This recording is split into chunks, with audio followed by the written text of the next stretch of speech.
Hey, help support the show by joining the Patreon or becoming a YouTube member. Also, hit that like button to subscribe if you want more Cavs-focused content. Is the Cavs' success sustainable? It's a question that people are asking about the Cleveland Cavaliers, given how their season is shaken out. And there's an article from Matthew Schmidt that heavily quotes another article from Bleacher Report's Grant Hughes.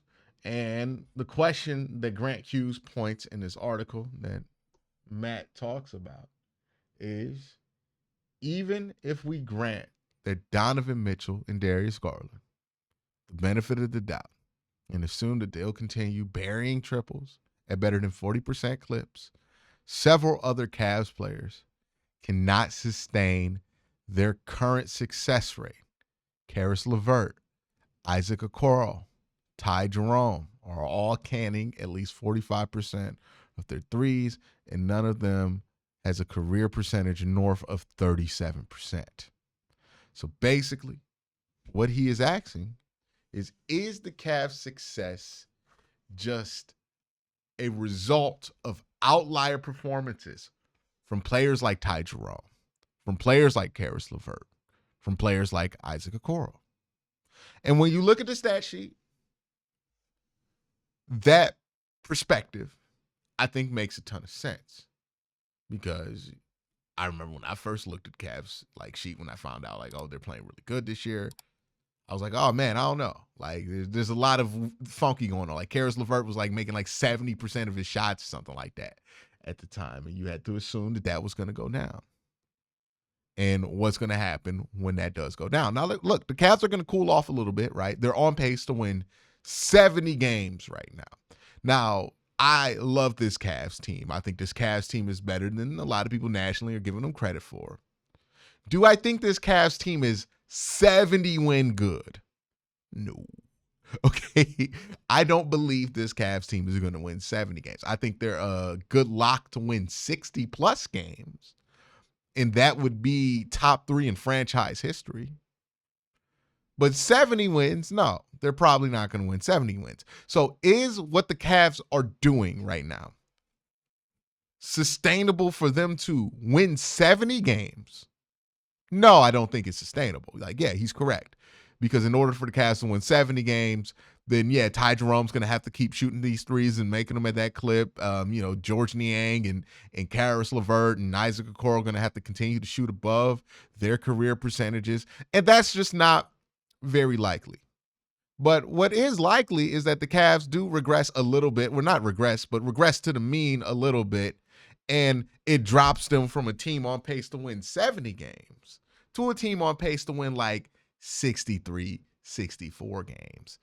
And that's not a bad team, right? I think we're posing this question a bit more doom and gloom than what it actually kind of necessitates, because when you look at this Cavs team, yeah, they're making a lot of threes, and that's why they're winning at the clip that they're winning, but they're not a good team simply because Ty Jerome is making some threes or Karis LeVert is playing well. The core of this Cavs team is very good and has been good enough for the Cavs to be around 50 wins for the last 2 years, right?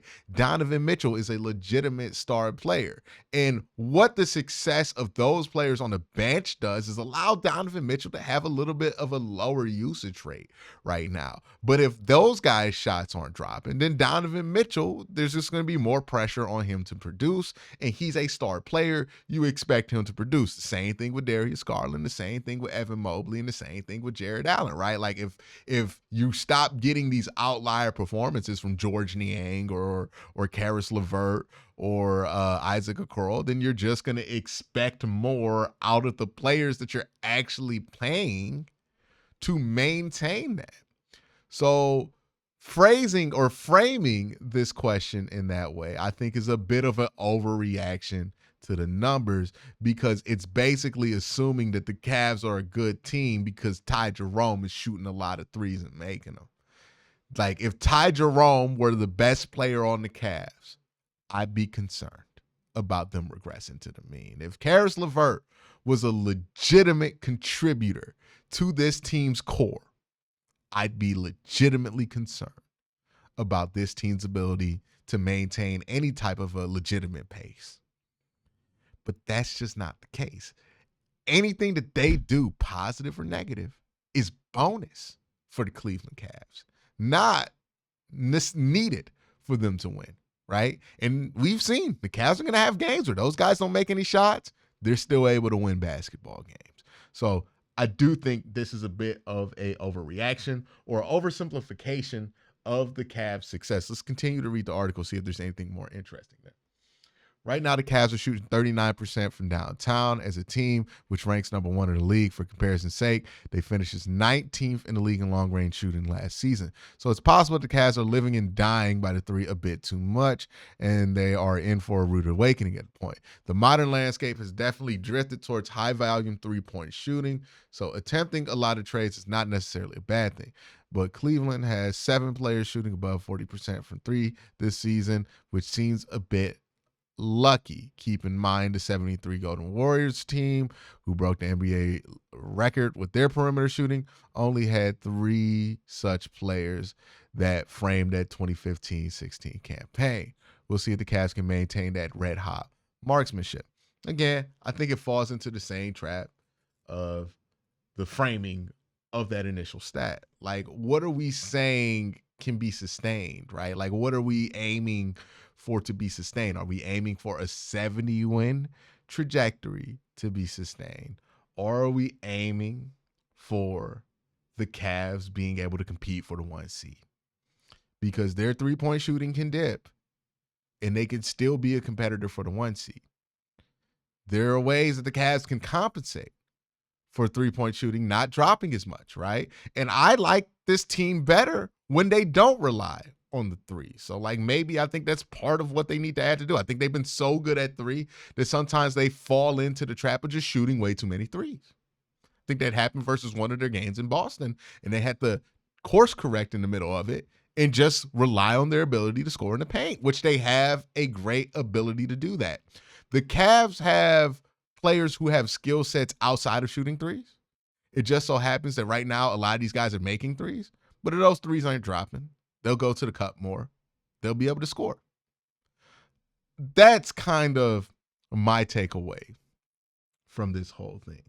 I think focusing on the Cavs as if they are a creation of kind of high three-point numbers from some bench players, it's kind of a misrepresentation of the core of why this team is successful.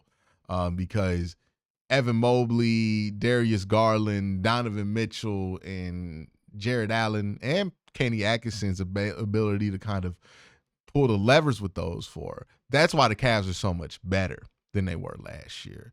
Like, they're already almost at half the win total that last year's team was at.